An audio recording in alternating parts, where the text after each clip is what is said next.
ఆంజనేయుణ్ణి కలుసుకున్న ఆనందంతో భీముడు వేగంగా సౌగంధికా సరోవరం వైపు నడిచాడు. అలా వెళుతూ ఒక వెండికొండ సమీపంలో ఉన్న అందమైన ప్రదేశాన్ని చూశాడు. అది కుబేరుడి ఉద్యానవనం. అందులో ఉన్న సరోవరంలో వేల కొలది సౌగంధికా పుష్పాలు వికసించి ఉండడం భీముడు చూశాడు. అనేక మంది యక్షులు ఆ సరోవరాన్ని కాపలా కాస్తున్నారు. వారు భీముణ్ణి చూసి, నీవు ఎవరు? ఇందులో ప్రవేశించడానికి నీకు ఎంత ధైర్యం అన్నారు. నన్ను భీముడు అని అంటారు అని ధీమాగా అన్నాడు. ధర్మరాజు తమ్ముణ్ణి, ద్రౌపది కోసమే ఈ పద్మాలు తీసుకువెళ్లాలని వచ్చాను అన్నాడు. ఆ యక్షులు కుబేరుని అనుజ్ఞ లేనిదే ఆ పద్మాలు తీసుకోవడానికి అనుమతించమన్నారు. అందుకు భీముడు, క్షత్రియులమైన మేము ఒకరి వద్ద ఏది యాచించం. కొండవాగుల వల్ల రూపొందిన ఈ సరోవరం అందరికీ అందుబాటులో ఉండాలి. కుబేరుడు దీన్ని తవ్వించినప్పుడు అతని సొంతం ఎలా అవుతుంది? అందువల్ల నన్ను ఎవ్వరూ అడ్డగించలేరు అంటూ పద్మాల కోసం ముందుకు వెళ్ళాడు. యక్షులు కోపంతో వివిధ ఆయుధాలు తీసుకొని భీమునిపై కలియబడ్డారు. భీముడు ప్రచండ కోపంతో తన మీదికి వచ్చిన వారినందరినీ కొట్టాడు. భయభీతులైన ఆ యక్షులు పారిపోయి ఆ విషయం కుబేరునితో చెప్పారు. అంతా విన్న కుబేరుడు నవ్వుతూ, భీముడు మన స్నేహితుడే, అతన్ని కావలసిన పద్మాలను కోసుకోనివ్వండి, అతడితో పోట్లాడవద్దు అన్నాడు. భీముడు తనకు కావలసిన సౌగంధికా పుష్పాలను తీసుకున్నాడు. భీముడు ఇక్కడ యక్షులతో పోరాడుతూ ఉండగా అక్కడ బదరీవనంలో మబ్బులు లేకుండా పిడుగులు పడ్డాయి. కొండలు చలించాయి. ధర్మరాజు ఆ దుర్నిమిత్తాలకు భయపడి ఘటోత్కచుణ్ణి పిలిచి అతడి భుజాల మీదకెక్కి తమ్ముళ్లతో భీముణ్ణి వెతుక్కుంటూ సౌగంధికా వనానికి వచ్చాడు. అక్కడ సరోవరం వద్ద తన చేతుల నిండా సౌగంధికా పుష్పాలతో ఆనందంగా కూర్చుని ఉన్న భీముణ్ణి చూశాడు. అతడి చుట్టూ అనేక మంది యక్షులు చనిపోయి ఉండటం చూసిన ధర్మరాజు, తమ్ముడు, నిజంగా నీకు నా మీద ప్రేమ ఉంటే ఇక ముందు ఇలాంటి పనులు చేయవద్దు అని హితబోధ చేశాడు.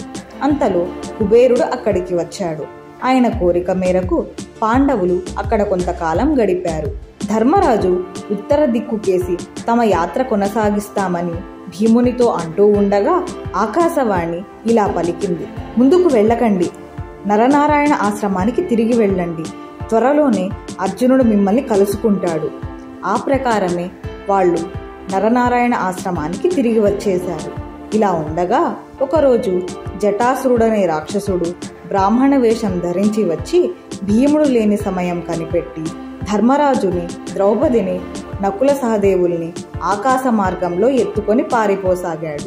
వాడి పట్టు నుండి ఎలాగో తప్పించుకున్న సహదేవుడు భీముని కోసం ఎలుగెత్తి పిలువసాగాడు. దురాత్మ, ఈ దుశ్చర్యతో నీ పుణ్యం నశిస్తుందని తెలియదా? ధర్మ సమత్వాన్ని తలక్రిందులు చేశావు. ధర్మం యక్షులతో సహా అందరికీ సమానంగా వర్తిస్తుంది అన్నాడు రాక్షసుడితో ధర్మరాజు. అంతలో గాలిలా దూసుకుంటూ భీముడు వచ్చి జటాసురుడితో యుద్ధానికి దిగాడు. భయంకరంగా వారి మధ్య యుద్ధం సాగింది. వారి తాకిడికి మహావృక్షాలు నేలకూలాయి.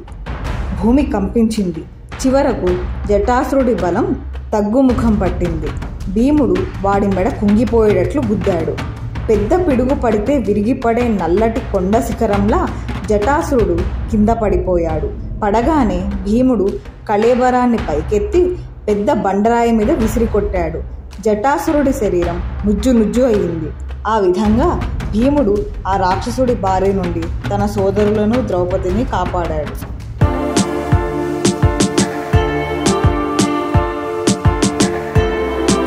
పాండవులు 5 సంవత్సరాల కాలం ఈ రకంగా వనవాసం చేస్తూ గడిపారు. కందమూలాలు తింటూ, రోమసమహర్షి వినిపించే గాథలను వింటూ కాలం గడుపుతూ అర్జునుడి రాక కోసం ఎదురు చూడసాగారు. ఒకనాడు ఆకాశంలో అకస్మాత్తుగా 1000 మెరుపులతో పెద్ద వెలుగు కనబడింది.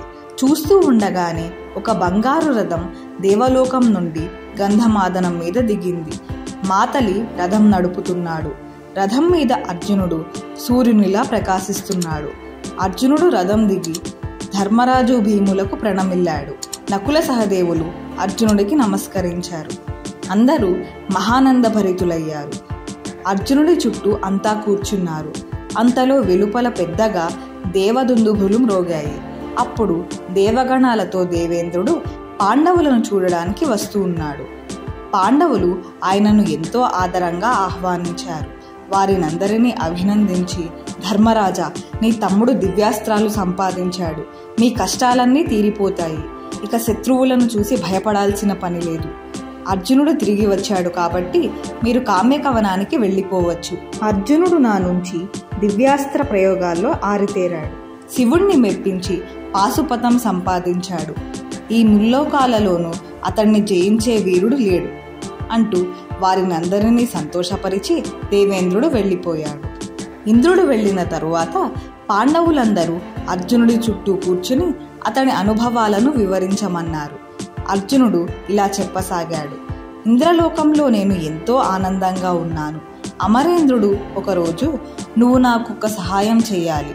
సముద్ర గర్భంలో నివాత కవచులనే 3 కోట్ల మంది రాక్షసులున్నారు. వాళ్ళెప్పుడు దేవతలను బాధిస్తూ ఉంటారు. వారిని నువ్వు పరిమార్చాలి అన్నాడు. ఒక రత్నాల కిరీటం నా తల మీద ఉంచి, ఈ రోజు నుండి ఈ కిరీటం వలన నీకు కిరీటి అనే పేరు కలుగుతుంది అన్నాడు. ఋషులు నన్ను ఆశీర్వదించగా దేవేంద్రుడు నాకు తన రథాన్ని ఇచ్చి మాతలిని సారథ్యం చేయమన్నాడు. నేను ఆ రాక్షసులను జయించడానికి బయలుదేరాను. సముద్ర గర్భానికి వెళ్ళి పెద్ద పెద్ద సౌధాలతోనూ విశాలమైన వీధులతోనూ ఉన్న రాక్షస నగరాన్ని చూశాము. నేను ఆ నగర ద్వారం వద్ద ఆగి దేవదత్తం పూరించాను.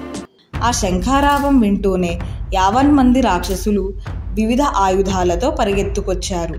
మాయాయుద్ధంలో ఆరితేరిన ఆ రాక్షసులు నాతో మాయాయుద్ధానికి తలపడ్డారు. రాక్షస మాయలను పటాపంచలు చేయడానికి నేను ఎన్నో దివ్యాస్త్రాలు ప్రయోగించి చివరకు మోహిని అస్త్రం ప్రయోగించి వారి మాయలనన్నీ నాశనం చేశాను. తరువాత వారు నాతో ప్రత్యక్ష యుద్ధానికి తలపడ్డారు. గాంధీవంతో విరామం లేకుండా బాణాల జడివాన కురిపించాను. కొండలు పడినట్లు నివాత కవచులు కుప్పలుగా పడి చనిపోయారు. కన్ను మూసి తెరిచే లోపల 1000 మంది పడుతూ ఉండగా భూమి గడగడలాడింది. చివరకు అందరూ హతమైపోయారు. మాతలి నన్నెంతో ప్రశంసిస్తూ, ఇలాంటి యోధుణ్ణి నేనింతవరకు చూడనీ లేదు అన్నాడు. నివాత కవచులను హతమార్చిన పిమ్మట వారి నగరాన్ని చూడడానికి వెళ్ళాము. ఆ నగరం ఎంతో రమ్యంగా ఉంది. ఈ నగరం ఒకప్పుడు ఇంద్రుడిది. కానీ నివాత కవచులు తపస్సు చేసి బ్రహ్మను ఒప్పించి ఆ నగరాన్ని తమ పరం చేసుకున్నారు అన్నాడు మాతలి. మేము తిరిగి వస్తున్నప్పుడు దారిలో ఒక విచిత్రమైన పట్టణం కనిపించింది.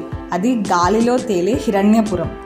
పూర్వం పులోమ, కలక అనే 2 దైత్య మహిళలు బ్రహ్మ గురించి తపస్సు చేసి తమ కుమారులైన పౌలోమ, కాలకేయులు దేవతల వలన చావకూడదని వారి కోసం అందమైన బంగారు నగరం ప్రసాదించమని కోరుకున్నారు. వాళ్లతో యుద్ధం చేయమని మాతలి నన్ను ప్రోత్సహించాడు. వారిని యుద్ధానికి పిలవగా 60,000 మంది పౌలోమ, కాలకేయులు ఒక్కసారిగా నా మీద విరుచుకుపడ్డారు. వారితో పోరాడడం దుస్సహమనిపించింది. చివరకు పరమేశ్వర ప్రసాదితమైన పాశుపతాస్త్రం ప్రయోగించాను. అమోఘమైన ఆ దివ్యాస్త్ర ప్రభావంతో 60,000 మంది పౌలోమ, కాలకేయులు క్షణమాత్రంలో హతమైపోయారు. అటు పిమ్మట అమరావతికి తిరిగి వచ్చి దేవేంద్రునితో కొంతకాలం ఆనందంగా గడిపాను. కానీ మిమ్మల్ని చూడాలనే గాఢమైన తపన నాలో మిగిలిపోయింది. మీ సాన్నిధ్యంతో ఆ దేవలోక సుఖాలు తులతూగవు. ఇప్పుడు నేనెంతో ఆనందంగా ఉన్నాను.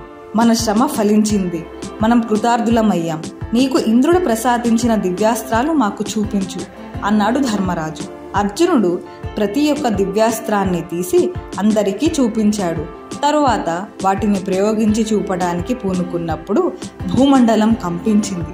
సముద్రాలు అల్లకల్లోలమైపోయాయి. సూర్యబింబం మాసింది. సుడిగాలులు వీచాయి. జంతుజాలమంతా భీతిల్లింది. మెరుపులా అక్కడకు నారదుడు వచ్చి, అర్జున ఆగు, ఎదుట శత్రువు లేకుండా ఈ అస్త్రాలను ప్రయోగించడం ఘోరం. ఇవి అమోఘమైన శక్తి గలవి. వాటిని కారణం లేకుండా ప్రయోగిస్తే ముల్లోకాలను నాశనం చేస్తాయి అని వారించాడు. అంతటితో అర్జునుడు ఆ ప్రయత్నం విరమించాడు. నారదుడు తన దారిన తాను వెళ్ళిపోయాడు.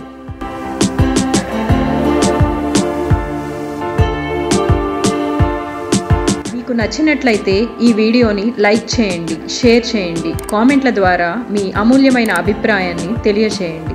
మరిన్ని వీడియోల కోసం మా ఛానల్ని సబ్స్క్రైబ్ చేయండి. నోటిఫికేషన్ కోసం బెల్ ఐకాన్ని క్లిక్ చేయండి.